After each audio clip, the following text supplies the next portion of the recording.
Soy un hombre de 20 años que vive en un pequeño pueblo de Texas. Mi familia ha estado por debajo o justo en la línea de pobreza durante la mayor parte de mi vida. Las cosas estaban un poco mejor mientras mi papá estaba para ayudar, pero tenía el mal hábito de ser encarcelado y eventualmente se fue de manera permanente cuando yo tenía unos 12 años. Mi madre se quedó sola para criar a 2 hijos. La madre de mi mamá solía cuidarnos durante los veranos hasta que fuimos lo suficientemente grandes para cuidarnos solos. Para mí, eso fue a los 15 años. Mi hermana era unos años mayor y ya estaba trabajando, y tan pronto como pude, conseguí un trabajo también. Me mantuve ocupado entre la escuela y el trabajo, pero logré graduarme con buenas notas. Jugué con la idea de ir a la universidad, pero sentí que le debía a mi madre por habernos mantenido alimentados, alojados y todo eso. Y decidí dejar la escuela por unos años para poder retribuirle a mi mamá por todo su arduo trabajo. Desde que me gradué, he podido trabajar más horas. Puse este dinero extra en la búsqueda de un apartamento más grande para nosotros. Compartir un apartamento de 2 dormitorios con otras 2 personas no es lo ideal. Aunque fue un poco egoísta de mi parte, soñaba con un lugar donde todos pudiéramos tener nuestros propios dormitorios. He estado durmiendo en el sofá durante al menos 3 años, pero podía dormir en la cama de mi hermana las noches en que ella estaba con su novio. En general, las cosas podrían haber sido mucho peores. Hubo un tiempo en que todos estábamos hacinados en un solo dormitorio. Mi madre y mi hermana tuvieron que compartir una habitación, lo que fue una fuente constante de fricción entre ellas. No me importaba sacrificarme una vez más por las necesidades de mi propia madre y hermana, y descubrí lo importante que es para las mujeres tener su propio espacio. Dormir en la sala de estar era un pequeño precio en comparación con el caos que había soportado antes. Mi búsqueda duró casi un mes, pero tuve la suerte de encontrar un lugar justo a tiempo. El complejo era un poco lúgubre y el apartamento estaba algo anticuado, pero cumplía con todas nuestras necesidades. Empacamos todas nuestras cosas y nos mudamos con 24 horas de sobra. Casi de inmediato comenzaron a surgir problemas, muchos de ellos pequeños. Los grifos tenían poca presión y el inodoro estaba constantemente tapado. Nos acostumbramos a estas cosas, pero los problemas más grandes, como los vecinos, eran otra historia. Por ejemplo, las personas con las que compartíamos una pared hacían ruido las 24 horas del día. Sus hijos pasaban mucho tiempo solos. Niños tan pequeños como de 4 años a menudo venían a nuestra puerta pidiendo comida. Cuando los adultos estaban presentes, a veces encerraban a los niños afuera solos. Cuando esto sucedía, los niños corrían gritando y arrojando basura por todas partes. No culpo a los niños, pero no hacía la situación menos molesta. Probablemente el mayor de los problemas involucraba a alguien llamado Rafael. Vivía en un apartamento frente al nuestro y pasaba gran parte de su tiempo afuera, en una silla de jardín barata, fumando. Sin embargo, fumar no era el único vicio de Rafael. También le gustaban las mujeres, especialmente las rubias. Desafortunadamente para mi hermana, ella cumplía con ambos parámetros. Casi desde el día en que la vio por primera vez, Rafael la estuvo acosando constantemente. Ella intentaba tomárselo con calma. No era agresivo, solo demasiado coqueto. Su comportamiento no era más que piropos y silbidos. No era nada que mi hermana no hubiera experimentado antes. Las cosas se mantuvieron así durante un tiempo, pero luego ella comenzó a atraer a otros chicos y Rafael se enfadó mucho con este nuevo desarrollo. Empezó a llamarla provocadora. Ella intentó hacerlo de siempre e ignorarlo, pero Rafael no lo dejaba en paz. Una noche en particular, mi hermana estaba hablando con su entonces novio en el estacionamiento y Rafael comenzó a pelear con el chico. Afortunadamente no pasó a mayores. El chico se subió a su coche y se fue. Sin embargo, sentó un precedente aterrador y desde entonces, mi hermana evitaba a Rafael como la peste. Él me preguntaba por ella, pero yo me hacía el tonto. Parecía que las cosas iban a calmarse tranquilamente, pero luego se fue la luz y Rafael aprovechó. Han pasado 2 semanas desde que ocurrió. Mi hermana y yo estábamos en casa preparando la cena cuando se fue la luz. Di una vuelta rápida por el complejo y me di cuenta de que era algo local, ya que las luces de las calles y los semáforos funcionaban bien. Mi siguiente paso fue llamar a la compañía eléctrica. Fue entonces cuando descubrí la horrible verdad.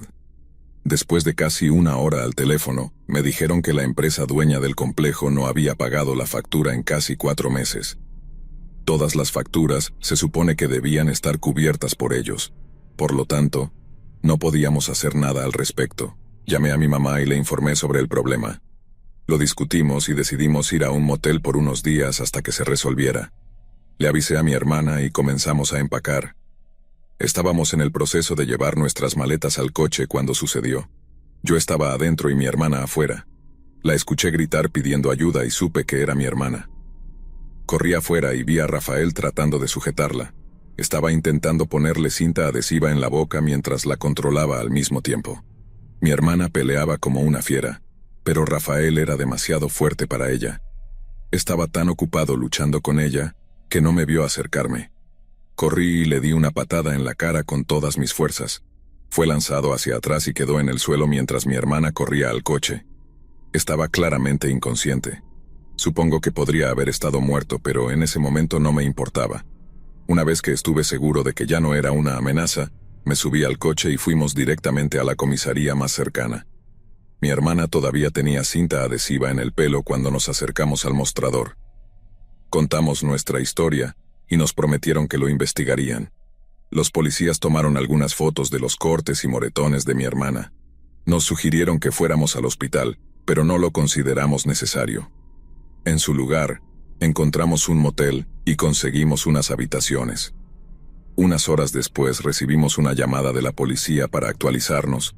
Habían interrogado a Rafael sobre el ataque, y él intentó negarlo todo. El problema era que tenía una marca enorme en la cara por la patada que le di, y cuando le preguntaron sobre eso no pudo dar una respuesta satisfactoria. Como resultado, decidieron arrestarlo, y hasta donde sé, todavía está allí ahora. Esperamos a contarle a mi mamá hasta que saliera del trabajo. Estaba molesta, como era de esperar, pero aliviada de que Rafael finalmente estuviera siendo castigado. Otro efecto secundario inesperado ocurrió como resultado de nuestro problema con Rafael. Algunos de los inquilinos de nuestro complejo aprovecharon la llegada de la policía como una oportunidad para expresar algunas de sus quejas sobre la administración del apartamento. Para muchas personas, el corte de energía fue solo otro síntoma del terrible trato de la empresa hacia los inquilinos. Ya he mencionado nuestros problemas, pero parece que fuimos afortunados en comparación. Algunas personas que vivían en las áreas más bajas habían sufrido múltiples inundaciones. La lluvia se acumulaba en sus porches entre los edificios y entraba por las puertas de sus patios, inundando sus apartamentos. Pero no se detenía ahí. Las líneas de alcantarillado se atascaban ocasionalmente, y los residentes tenían aguas residuales entrando en sus apartamentos, y esto le ocurrió a varias personas mientras estábamos allí. Todo fue demasiado como para que incluso los policías lo ignoraran. Contactaron a las personas correspondientes en la ciudad y vinieron a revisar el lugar. Al final del mismo día, el complejo fue declarado un peligro para la salud, y todos los residentes fueron trasladados. Algunos fueron a quedarse con amigos y familiares, pero la mayoría terminó en moteles como nosotros. En este momento estamos en un motel, pero he encontrado otro lugar en una mejor zona y nos mudaremos la próxima semana. La desventaja es que solo tiene 2 dormitorios. Estaré de nuevo en el sofá por 6 meses, pero es mejor que nuestra situación actual. Incluso si el cierre del complejo no hubiera ocurrido, no había manera de que volviéramos allí. Desde el principio fue solo problemas, y muchos de nuestros vecinos eran personas de mala reputación. La gota final habría sido Rafael viviendo a solo unos metros de nosotros después de lo que sucedió. Por ahora, es demasiado pronto para decir qué va a pasar con él legalmente. Me han asegurado que recibirá algo de tiempo en prisión, y espero que sea mucho tiempo. Y eso es todo por ahora. Si hay alguna noticia importante, podría actualizar esta publicación, pero por el momento, todos solo queremos seguir adelante. Sueño con que algún día tenga éxito suficiente para comprarle una casita a mi mamá. No ha vivido en una desde que era niña, y creo que sería el regalo perfecto. Ella ha sacrificado tanto para mantenernos juntos y a salvo, y seguramente le daría a mi hermana y a mí tranquilidad saber que está cuidada después de que nosotros hayamos seguido con nuestras propias vidas. Hasta entonces, me voy a concentrar en el camino por delante y dar lo mejor de mí. Y gracias a todos por escuchar.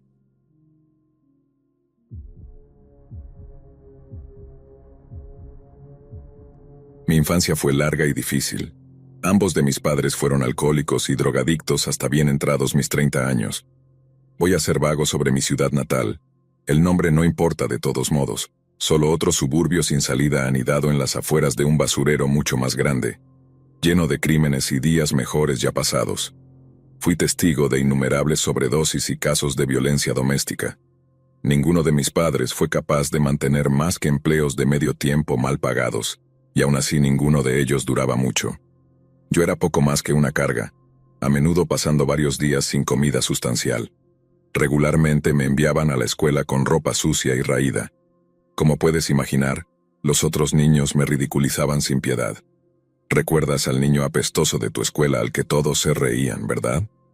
Pues ese era yo en la mía. Todos los adultos a mi alrededor veían cómo me trataban, pero quizá 2 maestros que puedo recordar hicieron algo por mí. Yo creía que me lo merecía, y me llevó mucho tiempo sacudirme ese sentimiento. Y ahora que te he contado todo esto, quiero dejar algo claro. No lo incluyo para ganarme tu simpatía. Solo sirve para explicar por qué me encontré en la situación que te voy a contar, y qué incidentes me llevaron hasta ese punto. No sientas lástima por mí. He logrado construir una gran vida para mí mismo. Tengo una hermosa familia, incluyendo una maravillosa esposa y 3 hijos felices. He logrado todo lo que soñé tener algún día, y todo antes de los 50 años. Mi vida es una historia de éxito que desearía que más personas pudieran alcanzar. Pero ya basta de mí. Estás aquí por la verdadera historia. Ya en mi adolescencia, comencé a tener problemas con la ley. Mis padres se separaron cuando tenía alrededor de 12 años, y me perdí aún más en el caos. Veía a todos los chicos ricos en la escuela con sus elegantes camisetas polo y jeans Guess, y fantaseaba con tener las mismas cosas. Comencé a robar lo que quería y a llevarlo a la escuela. Esto atrajo la ira de esos mismos chicos que sabían mejor que yo que no pertenecía a su pequeño club. El hurto se convirtió en otros pequeños delitos. Otros se dieron cuenta y atraje a chicos de ideas afines. Nuestros malos hábitos se contagiaron entre nosotros, y todos nos convertimos en la pandilla de delincuentes juveniles fumadores de marihuana que todos esperaban que fuéramos. Yo era pasado de un padre a otro como si fuera un cigarrillo en una fiesta. Cada vez que me recogían los policías, me dejaban con el otro padre. Ninguno de ellos me prestaba atención mientras me tenían. Me dejaban solo para proveerme a mí mismo. Además de cosas materiales como ropa, también robaba cosas como desodorante y colonia. Me enseñé a mí mismo a asearme mejor, y eventualmente me sacudí la reputación de ser el niño apestoso. Para entonces, ya era bien conocido como un matón y un marihuanero. Abracé este apodo con todo mi corazón, y me adentré en él tanto como fue posible. Como los otros perdedores con los que me juntaba, me convertí en un desertor. Tenía 17 años cuando me llamaron a la oficina, algo que no era inusual para mí, y me dijeron que no iba a graduarme. Fue un gran shock, aunque faltaba a clases con bastante frecuencia. Siempre hacía mi trabajo cuando estaba allí. Según yo, mis calificaciones eran decentes, pero después de verlas todas juntas, me di cuenta de que estaba equivocado. Puse una fachada audaz y fingí que no me importaba, pero debajo de la superficie me sentía devastado. Finalmente, era oficialmente el perdedor que todos siempre pensaron que era. Al día siguiente, simplemente dormí hasta el mediodía. Mis padres no se dieron cuenta hasta mucho más tarde y para entonces ya era demasiado tarde. No fui el primero en abandonar.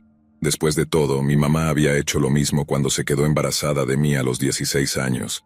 Ambos hicieron un gran escándalo fingiendo que les importaba, pero fue olvidado en pocos días. Sin nada que ocupar mis días, comencé a pasar todo mi tiempo con mis amigos. Era solo un largo episodio de beber, fumar y meterse en problemas. Ya para entonces estaba vendiendo un poco de marihuana y ácido, y no necesitaba trabajar. No habría pasado la prueba de drogas incluso si quisiera hacerlo.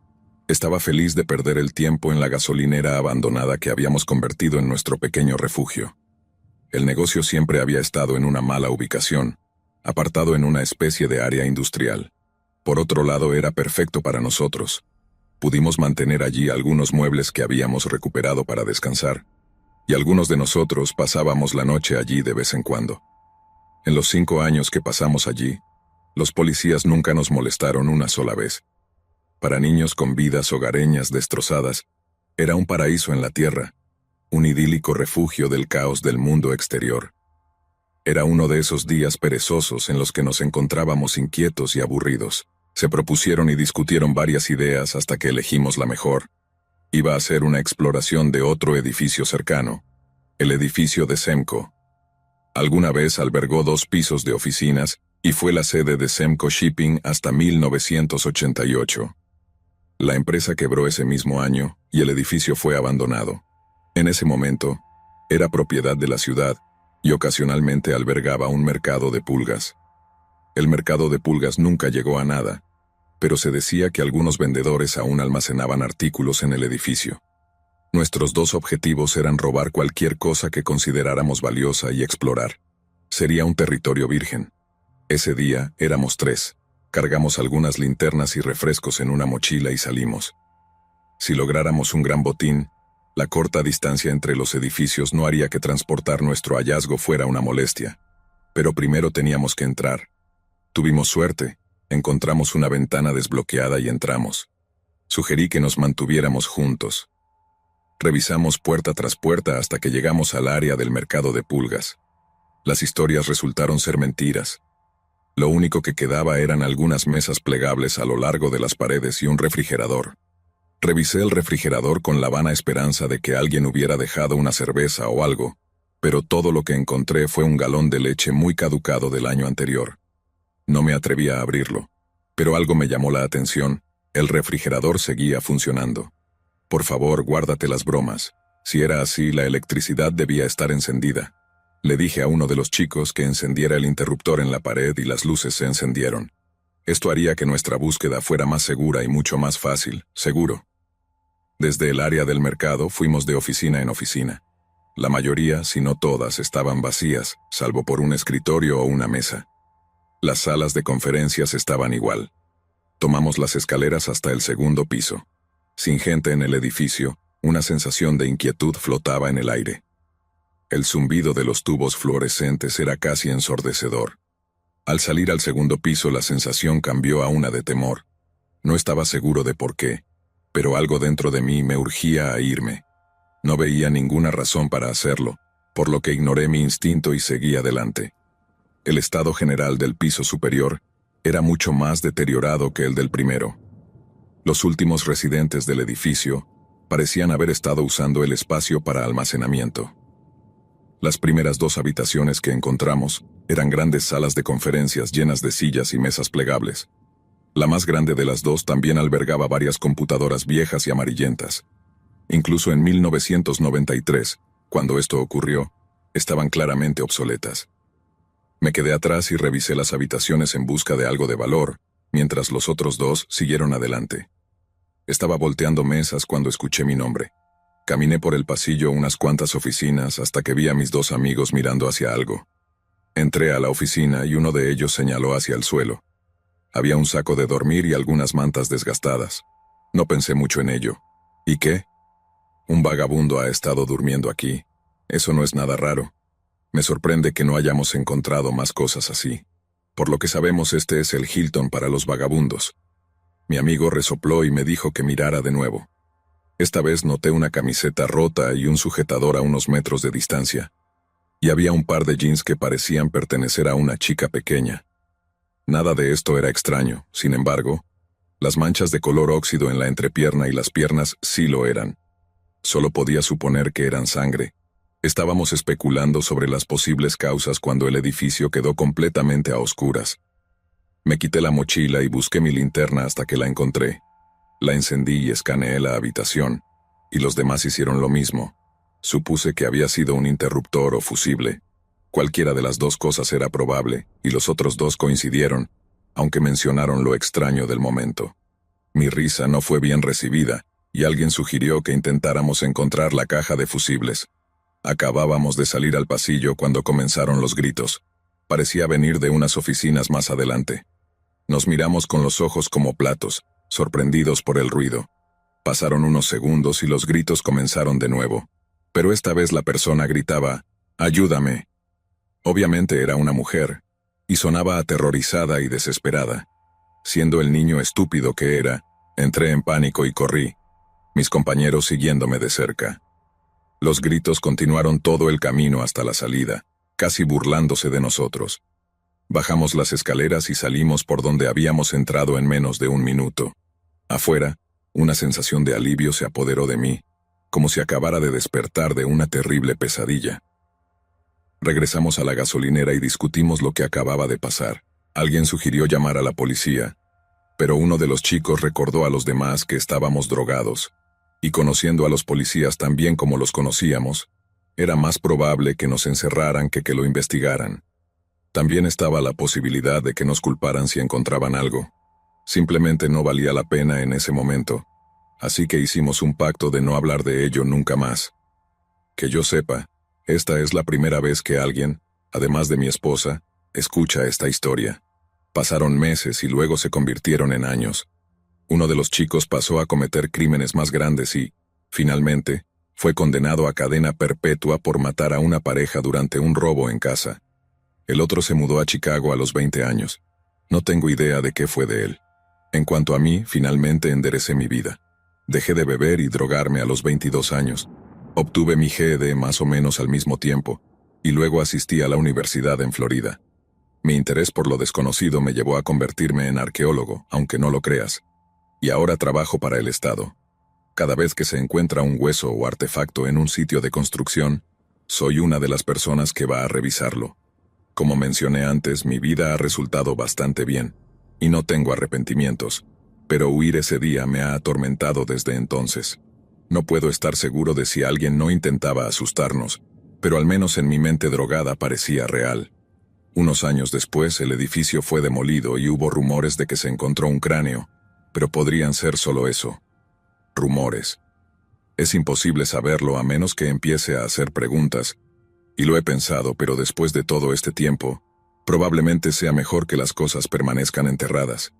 Esta historia tendrá que servir como mi confesión. Fui un cobarde, y huí mientras una mujer pedía ayuda.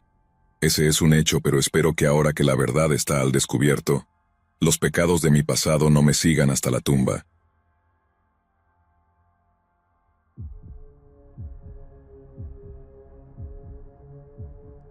En el otoño de 2015, yo era un estudiante de primer año en una pequeña universidad de Texas, popular por su programa de viticultura. La viticultura, para quienes no lo saben, es la ciencia de cultivar y cosechar uvas, con el único propósito de hacer vino. Muchos no se dan cuenta de que Texas tiene una próspera industria vinícola. Se dice que los españoles, quienes primero trajeron esta práctica a esta parte del Nuevo Mundo, estaban produciendo vinos en el área de El Paso desde ya 1650. Para 2019 el estado ocupaba el 5º lugar como productor de vino en el país. Me había interesado en el negocio cuando era adolescente, después de ver un documental que relataba el mercado francés. Luego, unos años más tarde, mi pasión se reavivó después de mi primer trago en una fiesta de Año Nuevo. El sabor complejo que provenía de algo aparentemente tan simple me dejó asombrado. Me obsesioné con saber cómo se hacía y así fue como terminé en esa escuela. Si quisiera, podría hablar sobre el vino todo el día, pero no es por eso que estoy aquí. En cambio, mi propósito es compartir una experiencia aterradora que tuve y tal vez enseñar una lección importante en el proceso. La historia en realidad comienza en el verano antes de que me fuera. Tan pronto como recibí la notificación formal de que había sido aceptado, mis padres empezaron a hacer planes. Habían soñado con viajar como cuando eran jóvenes, y con mi partida, se preparaban para un largo viaje alrededor del mundo. No tenía objeciones. Probablemente debería haberlo pensado un poco más antes de dar mi aprobación, sin embargo. No mucho antes de que me fuera, les pregunté qué día querían que llegara para las vacaciones de Navidad. Ambos se rieron. Estaba confundido y les pregunté qué pasaba. Ese momento sería la primera vez que descubriría cuán viles eran en realidad, ya que, sin que yo lo supiera, tenían la plena intención de viajar por el mundo indefinidamente. Esto fue un gran shock. Mis padres eran mi única familia, y sin ellos tendría que celebrar todo solo. Me sentí completamente abandonado. Se los dije, pero me respondieron de forma indiferente con un simple «quédate con un amigo o algo». Cuando les recordé que no me quedaban amigos en la zona, me dijeron que estaba siendo dramático y se alejaron. Este evento solo sirvió para dañar aún más la ya débil relación que había entre nosotros desde hacía tiempo. Después de todos los problemas con mis padres, me alegré cuando llegó el momento de irme. No podían irse lo suficientemente rápido en mi mente. Me dejaron y se fueron con poco más que un breve buena suerte. Y esa sería la última vez que los vería en 4 años, hasta que aparecieron en mi graduación sin previo aviso. Sin saber cuándo volvería a ver a mi familia, no tuve más opción que crear una nueva por mi cuenta. Comencé intentando hacerme amiga de mi compañera de cuarto, Shelby, pero ella no estaba interesada. Provenía de un suburbio adinerado de Houston. Sus vecinos eran expresidentes y multimillonarios, y yo no tenía esperanza alguna de estar a la altura de sus estándares. Nos manteníamos alejadas la mayor parte del tiempo y tuvimos muy pocas discusiones. Me fue mejor a medida que avanzaba el semestre.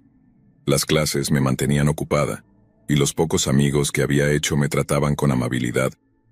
Muchos de los que conocí al principio eran estudiantes extranjeros de países como Nigeria. Entre ellos estaba Benjamin. Lo habían enviado a Estados Unidos para obtener un título en negocios.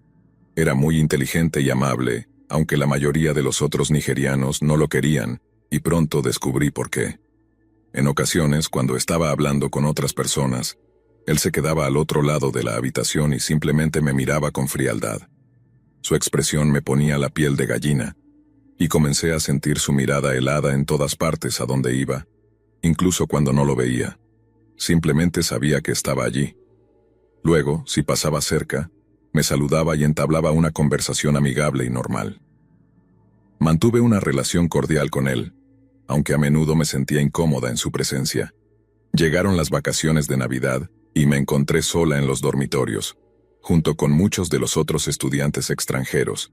Aquellos de nosotros que celebrábamos la festividad nos reunimos en la víspera de Navidad e hicimos una fiesta. Benjamin fue uno de los que asistió. Me dejé llevar por el espíritu navideño y lo invité a unirse a mí. Los otros estudiantes lo habían estado evitando. Creo que entendí por qué, pero después de todo era Navidad, y nadie debería estar solo. Benjamin se mostró tan amable como siempre, y nos unimos a los estudiantes restantes y lo pasamos genial. Las festividades terminaron alrededor de las 2 de la mañana cuando todos regresaron a sus habitaciones. El día de Navidad fue relativamente tranquilo. Los que podían pasaron el día con amigos en la ciudad.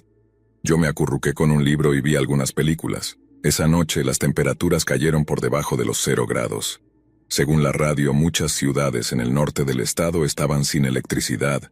Tuvimos la suerte de no experimentar eso. Las cosas se mantuvieron tranquilas hasta el día siguiente, y me quedé en mi habitación hasta la hora de la cena, cuando me entraron unas enormes ganas de comer pizza. Supuse que al menos algunos otros estudiantes querrían también. Encontré a unos 15 estudiantes en la sala común, y les pregunté si alguien quería aportar dinero, y 6 dijeron que sí. Estábamos armando el pedido cuando se fue la luz. Alguien fue a verificar el alcance del apagón, y descubrió que solo era en la escuela. Un murmullo comenzó a correr entre algunos de los presentes. Unos pocos temían que fuéramos a morir congelados, aunque yo dudaba que eso fuera a suceder, pero supongo que era una posibilidad. Nos habían dejado a nuestro aire. El personal no volvería hasta el año nuevo, y eso incluía a cualquiera que pudiera arreglar la electricidad. Para entonces, la sala estaba llena. Estalló una fuerte discusión, y toda la situación se volvió un completo caos. De repente, Benjamin habló y se ofreció a arreglar el problema. Estaba seguro de que probablemente era un fusible quemado o algo similar, y que no le llevaría más de 1 minuto reemplazarlo. Unos cuantos de nosotros éramos escépticos, pero logró convencernos. Parecía saber de lo que hablaba. Ahora que teníamos un plan, Benjamin pidió que algunos de nosotros lo acompañáramos a buscar los fusibles. Me ofrecí junto con otros 3. Pasamos la mayor parte de 1 hora solo buscando la caja de fusibles. El trabajo se hizo más difícil porque estábamos usando las linternas de nuestros teléfonos. Benjamin abrió la tapa y confirmó que el fusible era el culpable. Entonces comenzó la búsqueda de los fusibles. Esto fue mucho más fácil. Había un gabinete con unos 5 y estaba a solo unos pasos de distancia. Incluso en la oscuridad de la habitación, Benjamin parecía brillar con orgullo. Esta era su oportunidad de mostrarles a los demás, especialmente a sus compañeros nigerianos, que tenía algo valioso que ofrecerles. Solo puedo especular que esa fue su motivación original para ofrecerse, lo que hace que lo que sucedió después sea aún más triste. Con todo lo necesario a mano, Benjamin me pidió que iluminara la caja de fusibles con mi luz. Me paré a un lado y enfoqué el haz directamente en sus manos mientras trabajaba. Tal vez pasó un minuto cuando alguien detrás de mí me hizo una pregunta. Giré ligeramente la cabeza hacia ellos para responder y escuché un chasquido. El chasquido fue seguido por un zumbido bajo. Cuando volví a mirar a Benjamin, su cuerpo había adoptado una postura rígida y tensa, y su mandíbula estaba apretada y rígida. El zumbido se volvió gradualmente más fuerte, hasta que ocurrió un segundo chasquido más fuerte. En ese momento, Benjamin cayó al suelo y se quedó allí en silencio. Inicialmente, me rehusé a tocarlo por miedo a recibir una descarga yo también, pero superé ese miedo y busqué un pulso. No pude encontrar ninguno y de inmediato comencé a hacerle RCP. Lo hice durante varios minutos antes de que alguien sugiriera que llamáramos al 911. Estaba tan asustada que lo había olvidado por completo. Tardaron unos 15 minutos en encontrarnos, pero recogieron a Benjamin rápidamente y se lo llevaron. El apagón pasó a segundo plano después de eso. Unas 10 personas se apretujaron en los 2 autos disponibles y nos apresuramos al hospital, llegando a los pocos minutos de que Benjamin lo hiciera. Todos esperamos pacientemente durante más de 1 hora para saber sobre su estado, y cuando finalmente nos dieron la noticia, no fue el resultado que habíamos esperado. A pesar de trabajar en él durante mucho tiempo, los médicos no pudieron reiniciar su corazón. La electricidad había hecho demasiado daño, aparentemente. Más de unas cuantas lágrimas fueron derramadas, incluso entre aquellos que aparentemente no lo querían. El viaje de regreso fue silencioso. Al regresar, nos dimos cuenta de que nuestro problema de energía seguía existiendo. Nadie estaba dispuesto a arriesgar su vida para arreglarlo. Yo tampoco creía que ninguno de nosotros supiera cómo hacerlo. Tomé la iniciativa de llamar a algunos electricistas que encontré en Google. Uno de ellos estuvo dispuesto a venir a ayudarnos y llegó en menos de 1 hora. Arregló la electricidad antes del amanecer. El resto de las vacaciones transcurrió sin problemas. El personal estaba sorprendido por lo que tuvimos que enfrentar en su ausencia. Debido a la tragedia de ese año, a partir de entonces se requirió que algunos miembros del personal permanecieran en el campus durante las vacaciones para manejar complicaciones como la que tuvimos. De esto surgieron algunas cosas buenas. Benjamin fue aclamado como un héroe por sacrificar su vida por el bienestar de los estudiantes, dándole el respeto que le faltó en vida. Su padre dijo que su hijo no sabía nada o casi nada sobre electricidad. Los estudiantes nigerianos lo usaron como ejemplo de su valentía y desinterés. La ironía no pasó desapercibida para mí, pero me guardé mis comentarios. Después de todo, creo que Benjamin habría estado feliz de saber que finalmente ganó el respeto de sus compañeros nigerianos. Ha habido algunas ocasiones en las que me pregunto si tal vez fui cómplice de su muerte, si tal vez moví la luz y eso causó el accidente, pero considerando que probablemente Benjamin no tenía idea de lo que estaba haciendo, trato de sacar esos pensamientos de mi mente. Ahora, para finalizar, quiero mencionar que mis años restantes en la universidad fueron mucho menos dramáticos. En mi segundo año hice amistad con una familia increíble que me permitió compartir las vacaciones con ellos. He llegado a considerar a esa familia mucho más como mi verdadera familia que a mis propios padres.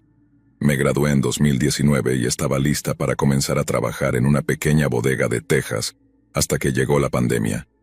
Mis planes se pospusieron por más de 1 año, pero me complace decir que la familia dueña de la bodega me llamó tan pronto como reabrieron y renovaron su oferta. Ha sido un trabajo increíble hasta ahora. Incluso podría decir que poco a poco me estoy convirtiendo en una texana. El paisaje aquí es impresionante, y comparado con Vermont el clima es mucho mejor, a excepción de la ocasional tormenta de hielo. Y eso es todo por mi parte. Espero que aprendas de mi experiencia y pienses 2 veces antes de meterte con cosas que realmente no entiendes. Una fuerza como la electricidad no es algo con lo que se deba jugar. Simplemente, por favor, ten cuidado si alguna vez decides hacerlo por ti mismo. Si alguna vez sientes que estás fuera de tu alcance, no dudes en pedir ayuda.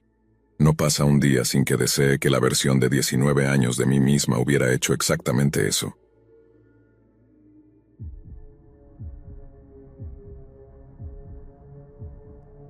He escuchado varios encuentros como el mío aquí, y aunque mi versión termina de la misma manera que la mayoría, he decidido incluirla de todos modos.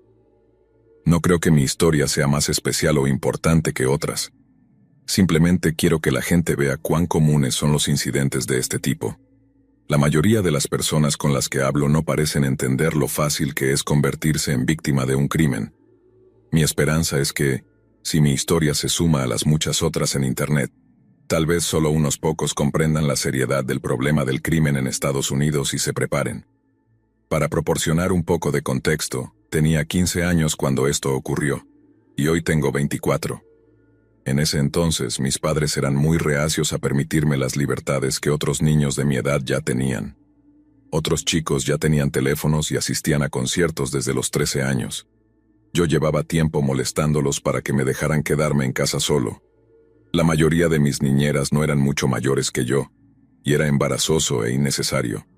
Cada año esperaba que se relajaran un poco, pero no lo hacían o no podían. Y a los 15 años, ya había tenido suficiente. No había excusa razonable para que tuviera una niñera, y todo llegó a un punto crítico cuando comenzaron a hablar sobre su aniversario. Cada año salían a cenar para celebrarlo, lo cual no era un problema. Tuve la suerte de tener una vida familiar estable. Sin embargo, cuando surgió el tema de la niñera, exploté. Estaba harto. No era un bebé. Sabía cocinar, hacer mi propia lavandería y despertarme para ir a la escuela sin que me lo dijeran. La sobreprotección hacia mí había terminado. Dejé en claro que ya era mayor y que lo de la niñera se había acabado de una vez por todas. Al principio, ninguno de los dos dijo nada. Se miraron brevemente y luego mi padre se volvió hacia mí y sonrió. De acuerdo, estoy de acuerdo. Es hora de que te conviertas en un hombre, no más niñeras. No estaba preparado para ello e intenté no mostrar mi sorpresa. Finalmente iba a obtener el respeto que me merecía, e inmediatamente comencé a planear mi primera noche solo. Consideré invitar a uno de mis amigos para celebrar conmigo, pero cambié de opinión cuando surgió el tema de los chaperones.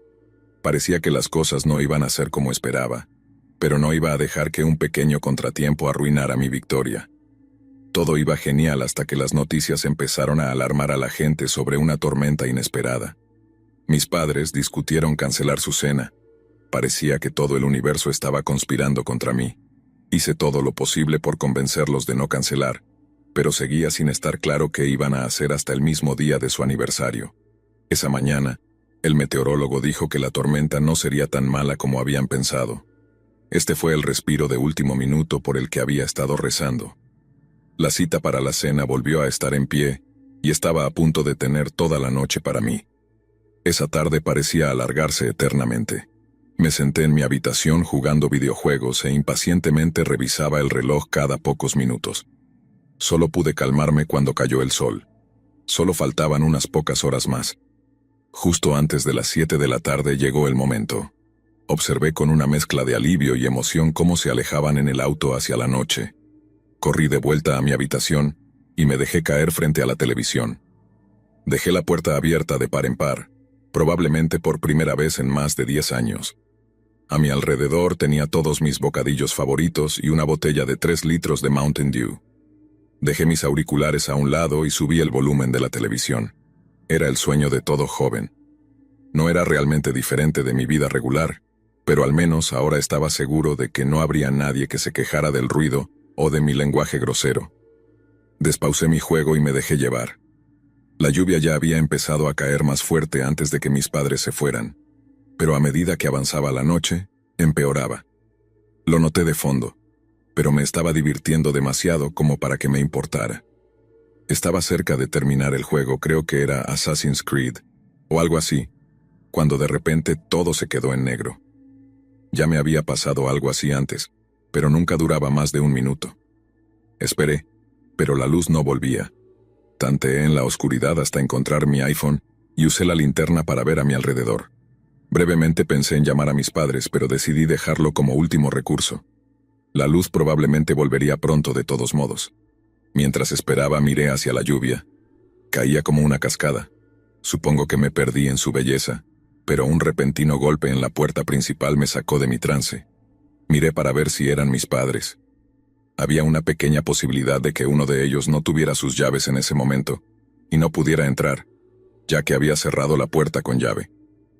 Mi vista estaba bloqueada por unos arbustos, así que no podía estar seguro sin ir a la puerta. La luz de mi teléfono no era ideal, pero llegué a la puerta sin problemas. Miré por la pequeña ventana de la puerta y vi a un hombre que no reconocía de pie en el porche. Nada en su apariencia me alarmó, pero estaba reacio a abrir. Le grité a través de la puerta y le pregunté qué quería. Dijo que su coche se había averiado un poco más abajo en la carretera y que necesitaba usar el teléfono. En ese entonces, la mayoría de las personas ya tenían algún tipo de teléfono celular, así que me puse un poco suspicaz de su historia. Le dije que no teníamos teléfono fijo. Cuando me preguntó si yo tenía uno, simplemente mentí y lo negué. Él permaneció tranquilo todo el tiempo, y cuando me pidió una toalla, dije que estaba bien. Corrí al baño tan rápido como pude y volví con una. Y este fue mi error. Dejé que se aprovechara de mi compasión y casi me cuesta la vida. Intenté pasarle la toalla rápidamente y cerrar la puerta, pero agarró mi mano en cuanto la extendí. Logré soltarme, pero él ya estaba empujando para entrar. Luché contra su peso tanto como pude. Empecé a sentir que perdía fuerza. Recordé que tenía un cerrojo en la puerta de mi armario. Lo había puesto el año anterior cuando descubrí a mi madre revisando mis cosas. Yo era el único que tenía la llave, y no había forma de que nadie encontrara el escondite. Tomé un gran respiro y corrí lo más rápido que pude hacia mi habitación. Estaba dentro y encerrado en el armario en menos de 5 segundos. Mis dedos ya estaban marcando el 911 incluso antes de girar el cerrojo. La voz de la operadora me dio inmediatamente un poco de confianza. Le conté mi problema lo más bajo que pude. Sabía bien que un hombre adulto podría atravesar la débil puerta del armario con el suficiente esfuerzo. El cerrojo solo lo ralentizaría lo suficiente para que llegara la policía. La operadora hizo un gran trabajo manteniéndome calmado. Pude escuchar al hombre buscando en la casa, rompiendo cosas mientras me buscaba. Nuestra casa no era tan grande, y pronto lo escuché entrar en mi habitación. Estaba demasiado asustado para decir algo. Pude oír su respiración mientras se acercaba a la puerta del armario. Intentó girar el pomo, pero la puerta se mantuvo firme. Exhaló y habló. «Sé que estás ahí. No quiero hacerte daño, solo sal ahora. Rápido». Estaba completamente paralizado. No me atrevía ni a respirar. «De acuerdo, chico. Estoy harto de estos juegos. Voy a buscar algo para derribar esta puerta y entonces lo lamentarás». De repente, la voz de la operadora sonó fuerte en el teléfono, preguntando si seguía en la línea. Entré en pánico y le solté que había llamado a la policía y que estaban en camino. El hombre se quedó callado por un momento y luego me llamó pequeño mentiroso. Supongo que era porque había mentido sobre no tener teléfono. Se quedó en silencio afuera por un rato, pero después de alrededor de un minuto lo escuché salir de la habitación y bajar por el pasillo. Me quedé donde estaba sin moverme. No iba a dejarme engañar por segunda vez. Tal vez unos 30 segundos después, la operadora me informó que la policía ya había llegado. No mucho después, un oficial vino a la puerta y me dijo que ya era seguro salir. Una ola de alivio me invadió al salir del armario, pero fue breve. Todavía estaba en mi habitación hablando con el policía cuando escuché el grito agudo de mi madre desde fuera. En ese momento, casi me arrepentí de haberme salvado. Entró corriendo a mi habitación gritando, «¡Mi bebé!», y preguntando si su bebé estaba bien. La policía le contó lo que había pasado y ella se lanzó con su discurso de «Sabía que no debíamos dejarte solo». Mi papá se quedó parado en el pasillo, mirándome con una expresión de desaprobación en su rostro. Y supe en ese momento que nunca volvería a tener un segundo para mí mismo. Y eso fue exactamente lo que pasó. Después de esa noche, nunca me permitieron quedarme solo en casa de nuevo. Y ahora tenía que ir a todas partes con ellos, si uno de los dos no podía quedarse para protegerme. Esto continuó incluso después de que conseguí un trabajo un año después, trabajo que por cierto desaprobaban totalmente. Estaba cerca de mi último año de secundaria y legalmente ya era un hombre en algunas sociedades, pero el control seguía firme. Todo este trato restrictivo llegó a su esperado clímax cuando tenía 17 años. Había asumido ingenuamente que el control excesivo de mis padres comenzaría a disminuir, pero estaba equivocado. Un día me dijeron que me preparara porque ambos tenían que estar presentes en algún lugar. La razón no es importante. Dejé claro que tenía que trabajar en unas horas y que necesitaba hacer algunas cosas de último minuto. Mi madre dijo que no le importaba, que yo era demasiado irresponsable para quedarme en casa solo. Mi papá solo se quedó en silencio, como siempre lo hacía. Ese fue el momento en que me di cuenta de lo que realmente estaba pasando. No se trataba de mi seguridad. Todo era por el error estúpido que había cometido y que me iba a perseguir hasta que finalmente pusiera fin a todo de una vez por todas. Y al mirar atrás estaba extrañamente tranquilo. Miré a mi madre directamente a los ojos y le dije que todo había terminado. Ella me miró con una expresión confundida. ¿Qué quieres decir con que todo ha terminado? Sonreí y le dije que ya no iba a soportar que me trataran como un niño. Era demasiado mayor para eso y estaba harto. Comenzó a hablar, pero la detuve. La conocía lo suficientemente bien como para saber a dónde se dirigía. Me voy, me mudo. No soy lo que ustedes creen que soy y he terminado con sus reglas tiránicas. Parecía confundida, pero yo ya había terminado de hablar. Ya había recibido ofertas de amigos para compartir apartamentos mucho antes de esto. Estaba seguro de que encontraría un sofá donde dormir hasta conseguir mi propio lugar. Finalmente, pude saborear esa sensación de alivio completo que me habían robado años antes. Llamé a uno de mis amigos para que viniera a recogerme, y mientras esperaba a que llegara, empaqué todo lo que pude en una mochila y me fui. Al salir, miré hacia atrás una última vez. Odiaba a esas personas por lo que habían hecho. Estaban parados, con la boca abierta todavía en estado de shock por lo que acababa de suceder. Para mí, fue el mejor día de mi vida. Desde entonces me quedé con amigos hasta que cumplí la mayoría de edad y pude firmar un contrato de arrendamiento. Seguí yendo a la escuela durante todo este tiempo.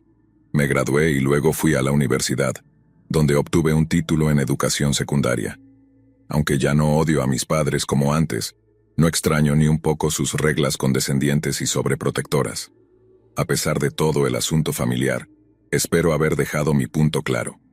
Incluso estoy considerando crear un subreddit para publicar este tipo de historias raras en algún momento. Una vez que piense en un nombre y lo configure, haré una actualización para compartir la información. Quiero que sea un lugar al que la gente pueda acudir cuando hable sobre el problema del crimen con otras personas. Todavía encuentro gente todos los días que cree que están seguros solo por el lugar en el que viven o algo igualmente estúpido. Si te encuentras con alguna persona simple como esa, muéstrales esta historia y todas las otras que han venido antes. Puede que no funcione siempre, pero si salva a una sola persona, mi objetivo estará cumplido.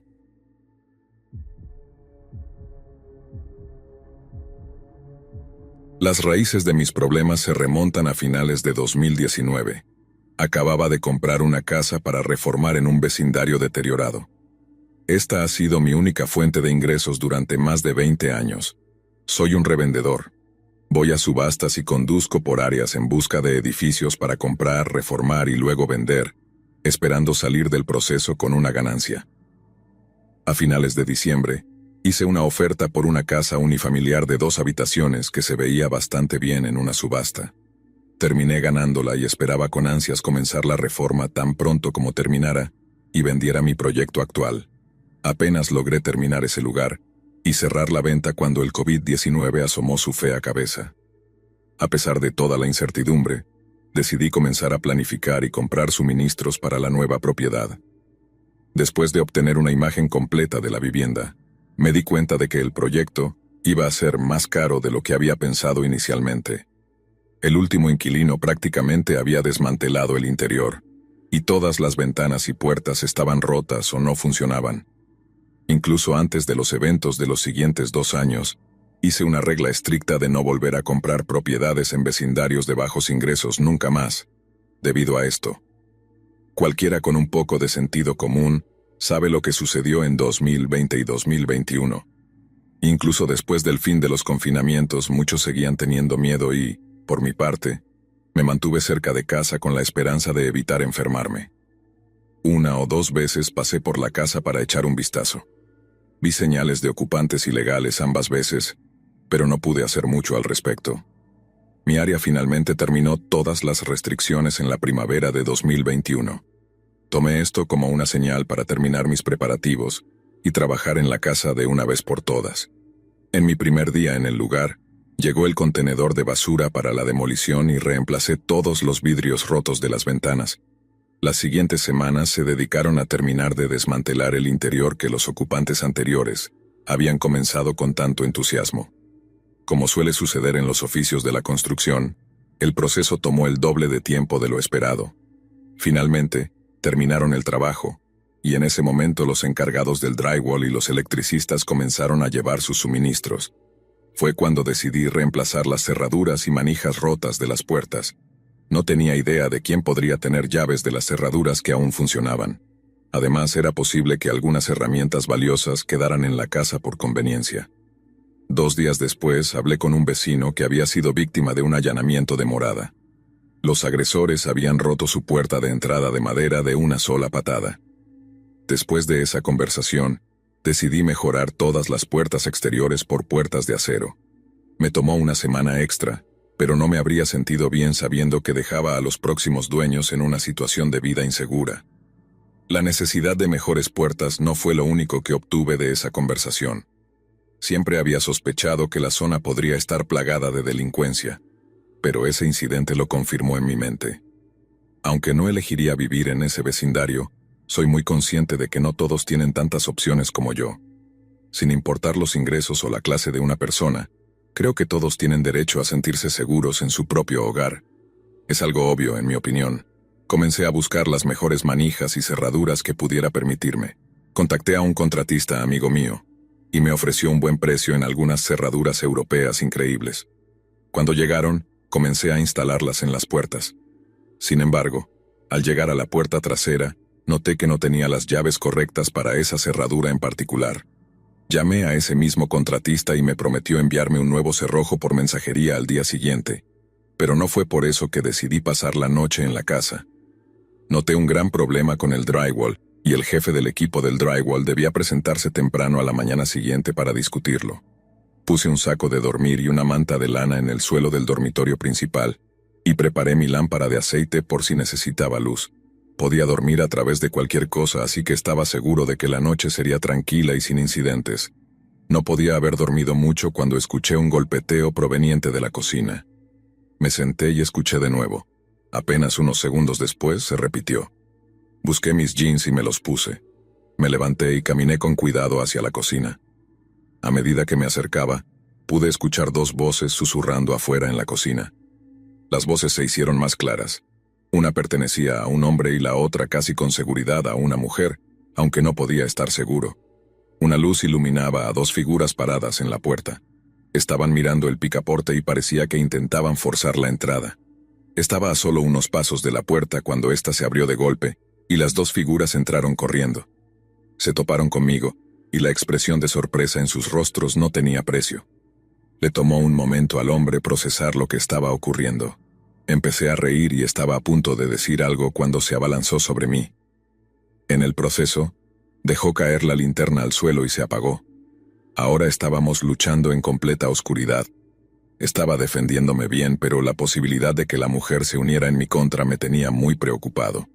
Él y yo seguimos luchando durante unos 20 segundos, ninguno logrando tomar ventaja sobre el otro, cuando le di un golpe de suerte en la entrepierna. Sentí que su cuerpo cedía y tomé el control. Le di un buen golpe en la cara, pero resbalé y caí de bruces hacia adelante. Debí haber terminado con él. Me estaba levantando cuando lo escuché salir arrastrándose por la puerta, seguido de cerca por la mujer. Cerré la puerta detrás de ellos y arrastré una silla cercana para trabarla debajo del picaporte. Miré afuera para ver si estaban rondando, esperando volver, pero no vi señales de ellos. Lo más probable es que ya estuvieran a mitad del vecindario. Me sentí lo suficientemente seguro como para regresar al dormitorio y recuperar mi teléfono. Usé la pantalla para encontrar algunos fósforos y encender mi lámpara. Por primera vez pude ver casi todo a mi alrededor, y fue una buena sensación. Me tomé un momento para relajarme y llamé al 911. Le informé a la operadora lo que había sucedido, y unos minutos después llegaron los policías con una ambulancia. Los paramédicos me revisaron mientras informaba a la policía sobre la situación. Me dieron el visto bueno y se marcharon. Dijeron que si encontraban algo, me contactarían, pero que probablemente solo habían sido ocupantes ilegales, y me imagino que nunca encontraron nada.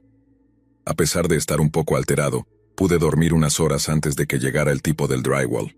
Resolví nuestro problema, y su equipo logró terminar el trabajo a fin de mes. El nuevo cerrojo llegó tal como prometieron esa misma tarde, y terminé esa tarea antes del anochecer.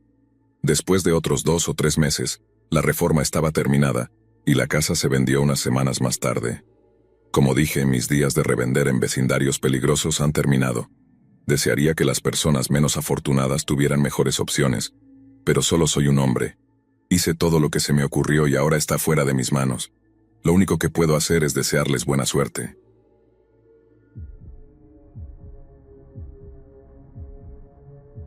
Esta es, sin duda, la historia más oscura de mi pueblo. Y mira que no soy de las que exageran, pero desde que ocurrió, nadie volvió a ser el mismo. Muchos intentan ignorarlo, fingir que nunca pasó, pero yo no puedo. No puedo porque entre esos niños estaba mi primo, y hasta el día de hoy nadie sabe qué les pasó ni quiénes fueron los responsables. Esa noche cambió todo. Y no me voy a quedar callada, porque siento que si no lo cuento, va a seguir atormentándome para siempre. Mi nombre es Kylie. Crecí en un pueblo pequeño, de esos donde todos se conocen y las puertas nunca se cierran con llave. Los veranos eran calurosos y las noches siempre tranquilas. Mi infancia fue sencilla, jugábamos en las calles hasta que caía la noche, y la única preocupación que teníamos era cuándo volver a casa para la cena. Mi primo Daniel era mi mejor amigo. Siempre andábamos juntos, él vivía a solo unas casas de la mía, así que era como tener un hermano más. Nunca me imaginé que todo ese mundo se vendría abajo de una manera tan violenta, tan repentina. Esa noche era una de esas noches de verano en las que el calor te hace desear que llegue una brisa fresca, pero nunca llega. La casa estaba en calma, mi familia viendo la televisión y yo medio dormida en el sofá. Nada parecía fuera de lo normal, hasta que la luz se fue de repente. No fue como esos apagones normales en los que parpadea un par de veces y luego se apaga. No, esto fue instantáneo, como si alguien hubiera apagado el interruptor principal del pueblo entero. Todo quedó sumido en la oscuridad más absoluta, ni siquiera las luces de la calle funcionaban. Mi papá encendió una linterna y nos dijo que seguramente volvería en unos minutos, que no nos preocupáramos. Lo raro fue que el teléfono tampoco funcionaba. Mi mamá intentó hacer una llamada, pero no había tono. Nada. Solo silencio. El ambiente empezó a sentirse pesado. No sé cómo explicarlo, pero esa oscuridad tenía algo diferente. Algo que no se sentía natural. Me acerqué a la ventana, más por curiosidad que por otra cosa. Y fue ahí cuando lo vi. A lo lejos, en la parte más oscura del pueblo, vi unas sombras. Parecían hombres, pero no podía distinguir bien. Estaban parados en la esquina moviéndose en silencio. No sé por qué, pero mi corazón empezó a latir rápido. Algo en la forma en que se movían me hizo sentir una inquietud que no había sentido antes. Eran demasiado organizados, como si supieran exactamente qué estaban haciendo. Corrí a buscar a mis padres. Les dije lo que había visto, pero al principio no me creyeron. Mi papá salió al patio con la linterna intentando ver algo en la oscuridad. Desde donde estaba pude ver que también los vio, pero no dijo nada. Solo volvió adentro, cerró la puerta y nos dijo que nos quedáramos tranquilos, que probablemente no era nada. Las horas pasaron lentamente. La oscuridad seguía envolviendo el pueblo y el silencio era absoluto, tan denso que me daba la sensación de que el mismo aire se estaba deteniendo. Nadie en la casa podía dormir. Mi papá decidió salir otra vez, esta vez más alerta, con una especie de miedo que nunca le había visto antes. Cuando volvió, su rostro estaba pálido. Nos dijo que no saliéramos por nada del mundo y que aseguráramos todas las puertas y ventanas.